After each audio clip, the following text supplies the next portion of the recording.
Hey guys, what's going on? Just coming at you with a daily video here. I just wanted to make a video about basically what happened over the weekend and my thoughts on the Israel and Hamas invasion. So, as far as markets, not talking political, I don't think it's going to have much of an impact on really anything when it comes to the stock market or anything like that. I mean, this is a stock market channel, so I'm going to just give you my opinion on that aspect.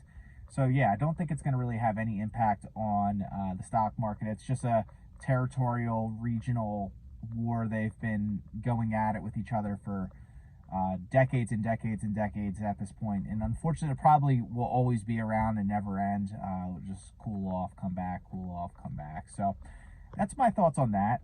As far as like the bonds, I think bonds might have hit their peak.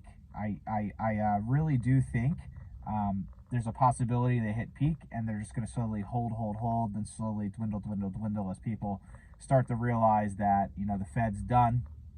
There were rumors, I said this in my couple videos ago, saying when CPI came out in September, how the Fed meeting in September, they were like, oh, we're going to raise now, and then we're going to raise again potentially in October or November or December. Well, the projections have basically dwindled down to almost single digits from here on out. So I did say that I think the Fed was done, and they're just kind of putting on an act to keep the market under control.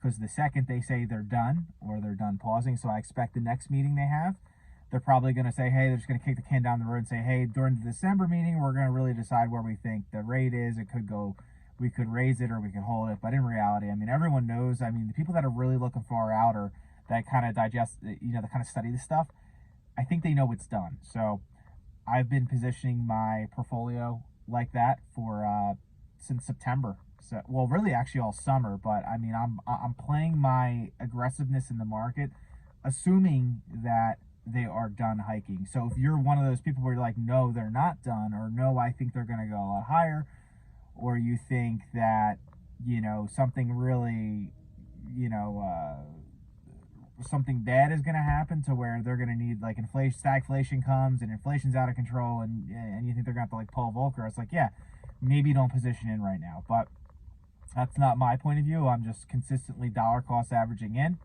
keep doing my normal thing. I actually just bought.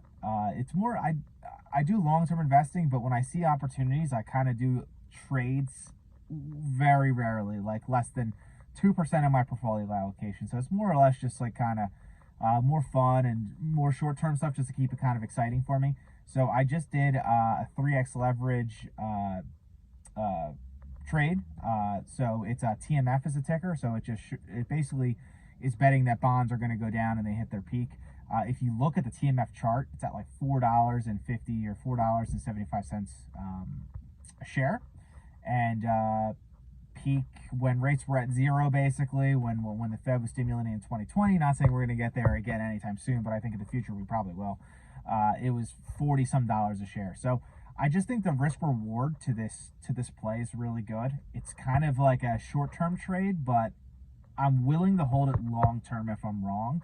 And if it hits new 52-week lows, like say it goes sub 220 or 425 or less, I'll probably double my position, because I really do feel like if we're not at the bottom, we are damn near the bottom. So I'm willing to put my money where my mouth is and do that. I'm sitting on about 25-30% cash right now, yielding really good money, and you know, in a money market. And I feel very prepared for really anything that comes this winter. So that's something I bought today. TMF is the ticker. I am still focusing on PayPal, even though it's fully built out. It's my, as far as like money put in, it's my second or third largest position in my portfolio behind Tesla. Palantir, I've been buying since 2019. I went super heavy all last winter and fall when it was $5 to $9 a share. Now I think it's at like 17, 18. So obviously with the invasion with Israel and the Hamas group, they, you know, that really bodes well for Palantir, because they're a military artificial intelligence plus AI play. So people are getting, I mean, not that we want war, but I'm just saying if you're an investor in Palantir, it's good for your, you know, good for your stock. So that's something that I'm not buying right now, but that was when I was actively buying. So really Disney, PayPal, I'm starting TMF a little bit, but again, not making it big. But those are kind of the three I'm really looking at right now. I would love to see some pain in Meta, love to see some pain in Apple, love to see some pain in Shopify. Like, really the fintechs that I really like for the long term, that I would like to make my position a little bigger. I bought them all last fall heavily. So it's kind of what I got. Let me know your thoughts. Let me know what you guys are buying. Let me know what you think, if this invasion is going to be more impactful to the market than what I think. And yeah, so make sure you guys subscribe. I'm trying to hit 1,000 subs by the end of the year. I think I'm at like 960 or 965. So keep hitting that subscribe button. Much appreciated. Till tomorrow. Peace.